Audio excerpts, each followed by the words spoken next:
You know, it's pretty wild when you think about it. Something like 1 in 3 people have tattoos now. Mm-hmm. And for younger people, it's even more common. It really makes you stop and think, what's actually happening inside our bodies when we get inked? It's a great question.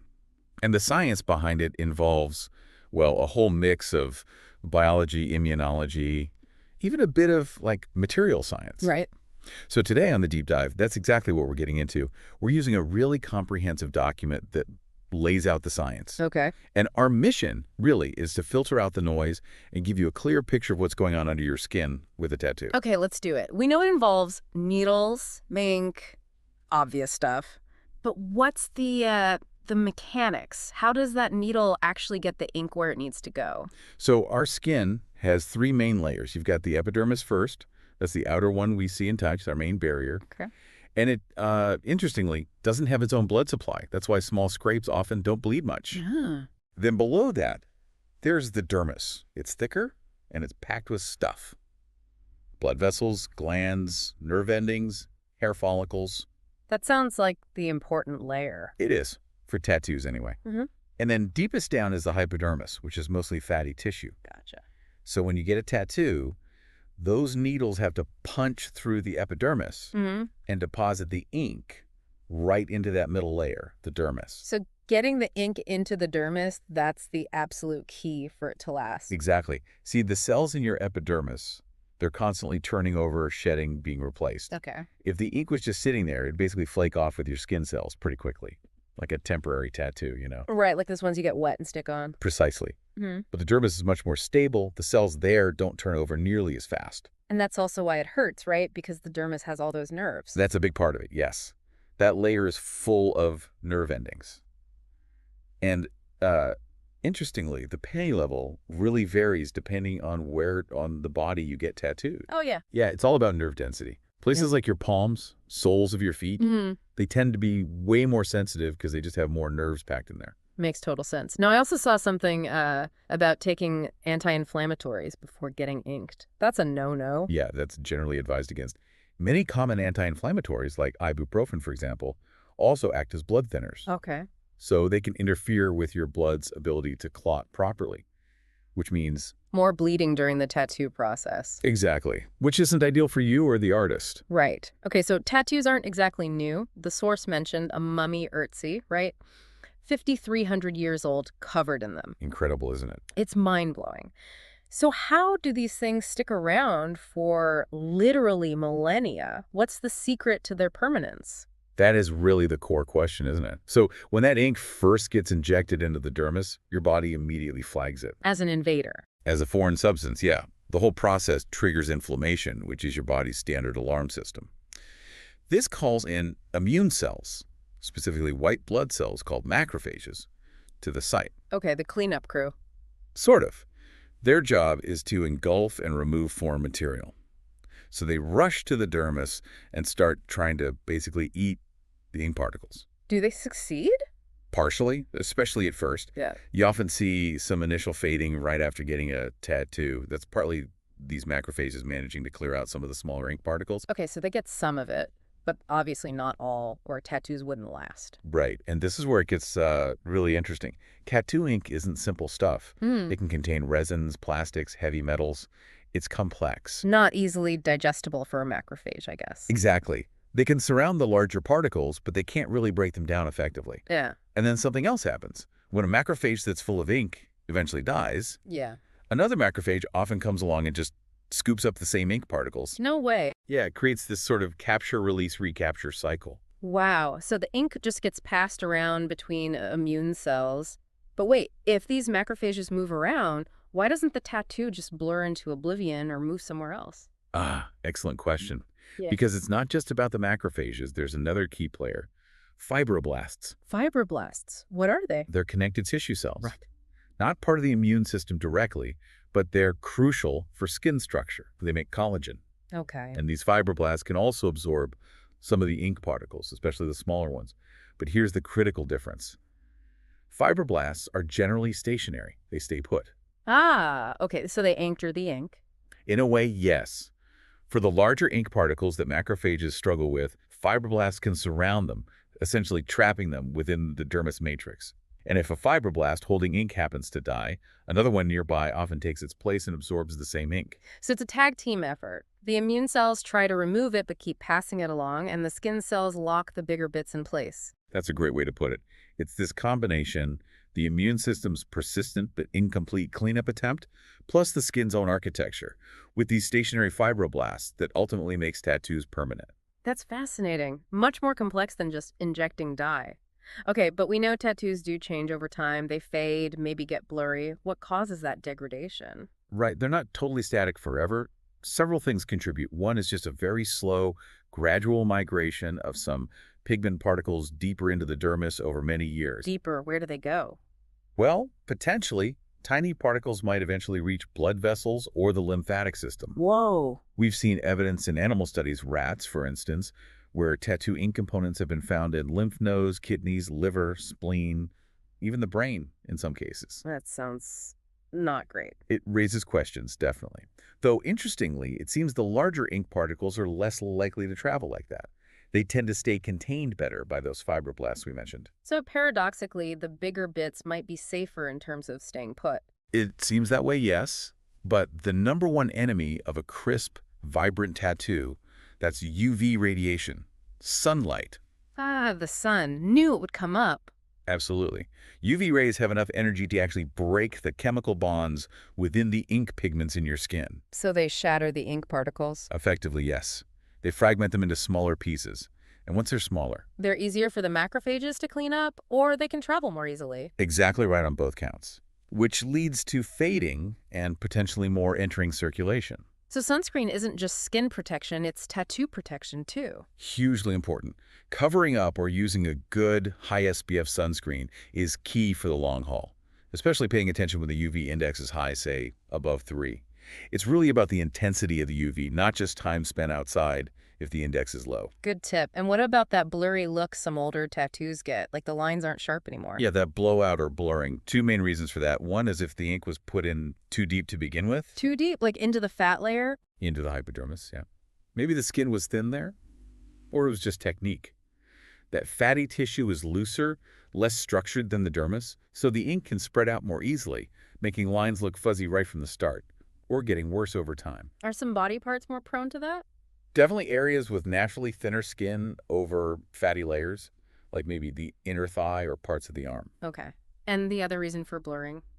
It goes back to that slow cellular turnover we talked about, the macrophages and fibroblasts. The capture-release cycle and the stationary cells. Right. Even though fibroblasts are mostly stationary, when one dies and is replaced and the new one takes up the ink, there might be a minuscule shift in position. Just tiny. But over years. Over many, many years, those tiny shifts can add up, making lines appear less sharp, a bit softer. That's why touch-ups become necessary for some people who want to maintain that crisp look. It's like the artwork is slowly, subtly reshuffling itself at a cellular level. Wild. Now, the source mentioned something really unexpected, that getting tattoos might actually benefit the immune system. An immunological gambit? Yeah, this is a really intriguing area of research. The idea is while the initial response is inflammation and attack, the long-term presence of this foreign material might actually prime or sort of tune up certain aspects of your immune system. Like exercise for the immune system. Kind of. Some studies suggest it could enhance something called immune surveillance, making your body's first-line defenses, the innate immune response, a bit quicker or more effective. Any actual evidence for that? There is some. For instance, one study found that people with more tattoo experience, meaning more skin coverage or more hours under the needle, actually had a better ability to destroy certain bacteria found in saliva samples. Seriously. And there's also evidence the body seems to adapt. People with more tattoos tend to show less of a stress response, like lower cortisol levels in their saliva during the actual tattooing process compared to first-timers. So the body learns it's not a major threat. It seems to adapt immunologically, yeah. It's a bit like hormesis. The idea that a small dose of something stressful or toxic can actually trigger beneficial adaptations. Fascinating. But there have to be caveats, right? Oh, absolutely crucial caveats. Any potential minor benefits like these are likely completely negated if someone's under significant chronic stress, is malnourished, or crucially has any kind of pre-existing immune disorder. Right. The source is very clear. If you have known immune system pathologies, getting a tattoo is strongly advised against. That makes perfect sense.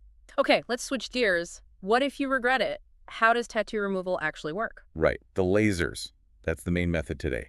Specific types of lasers are used that emit powerful pulses of light at wavelengths that are preferentially absorbed by the tattoo ink pigments. So the laser targets the ink specifically. Exactly. When the ink particles absorb that intense laser energy, it causes them to heat up incredibly rapidly and shatter into much smaller fragments. Ah, back to fragmenting the ink. Yes, but this time intentionally and much more forcefully than UV light. Once those big particles are broken down into tiny pieces, guess who can deal with them more easily? The Macrophages, our cleanup crew again. You got it. They can engulf these smaller fragments much more effectively and carry them away via the lymphatic system to be filtered out. Is it always successful? Can you just erase any tattoo? Not always, and rarely completely perfectly. Success really depends on a few things, but ink color is a huge factor. How so? Darker colors, especially black, absorb a broad spectrum of light, including the laser wavelengths, Yeah. so they tend to break down relatively well. Right. But lighter colors, yellows, greens, blues, and especially white, they reflect more light and absorb less of the laser energy. Making them harder to shatter. Much harder. They often require many more treatment sessions, different laser wavelengths, and sometimes they just can't be fully removed. Some pigment might always remain. So permanent really might mean permanent. It's definitely wise to go into tattooing considering it potentially permanent, even with removal technology available. Good advice. Now let's dig into the ink itself and its impact.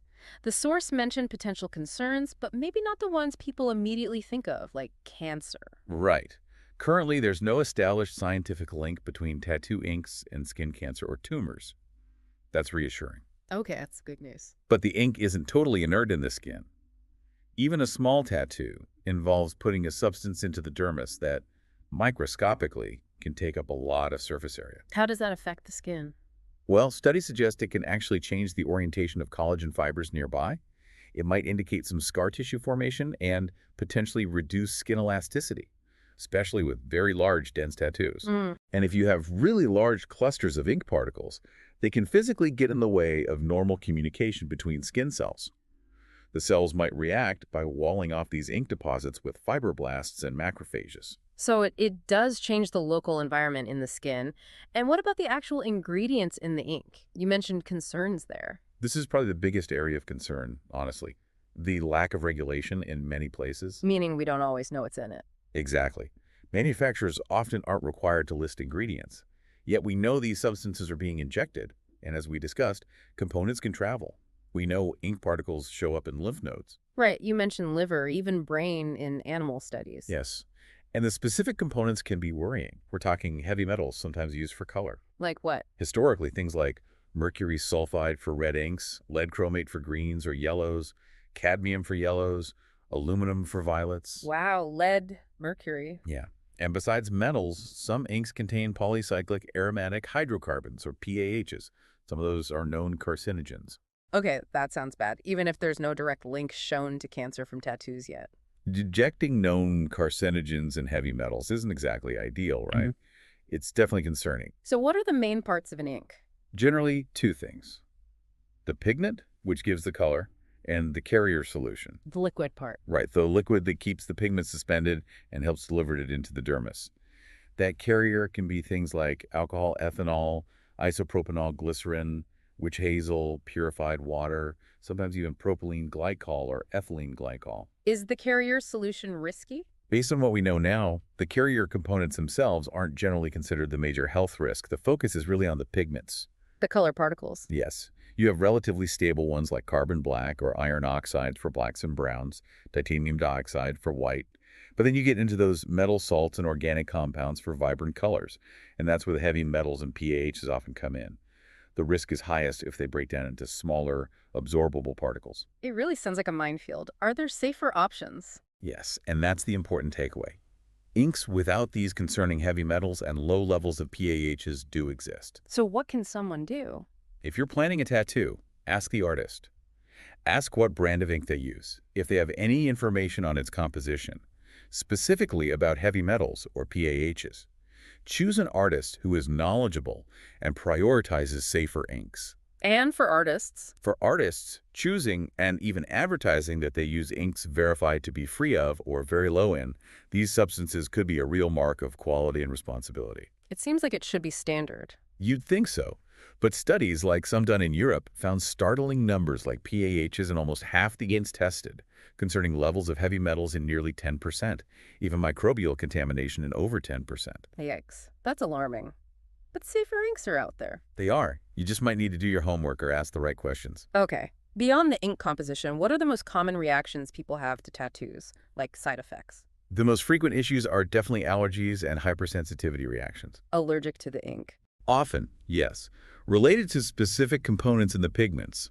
Red and black inks seem to be the most common culprits for allergic reactions. Does sunlight make it worse? It can, yeah.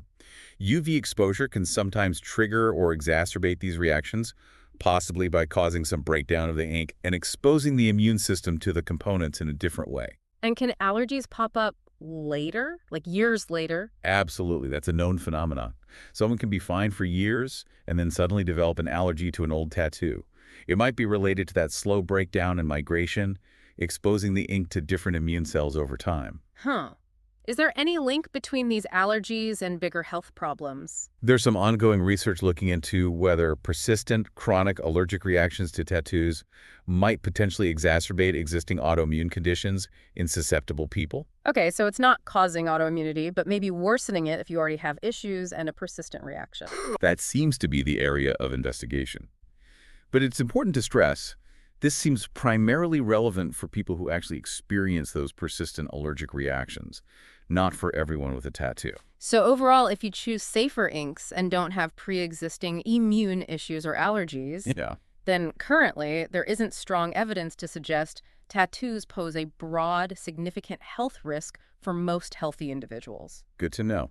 It really comes down to being informed. Being informed about the ink, listening to your body, and generally taking care of your overall immune health. Oh, this has been incredibly illuminating, a real deep dive. Glad we could explore it. So to kind of wrap it up, getting a tattoo is this complex dance between the ink, the layers of our skin, and our immune system. Permanence isn't simple. It's about ink getting trapped by both immune cells playing past the parcel and, crucially, by those stationary skin cells, the fibroblasts. Exactly. And while the body fights the ink initially, it also adapts, maybe even strengthening some immune functions slightly. But the biggest question mark really seems to be the ink itself, what's in it, and the lack of regulation. That's a perfect summary, and we really hope this discussion has given you, our listener, a clearer, more science-based understanding of tattoos, whether you're considering one, have them already, or are just curious about the biology. Definitely. And maybe it leaves us with a final thought. Given how common tattoos are, this practice of injecting largely unregulated substances for art, what does it say about how we weigh risks and make potentially permanent choices about our bodies, sometimes without the full picture of the long-term biological story? Something to chew on.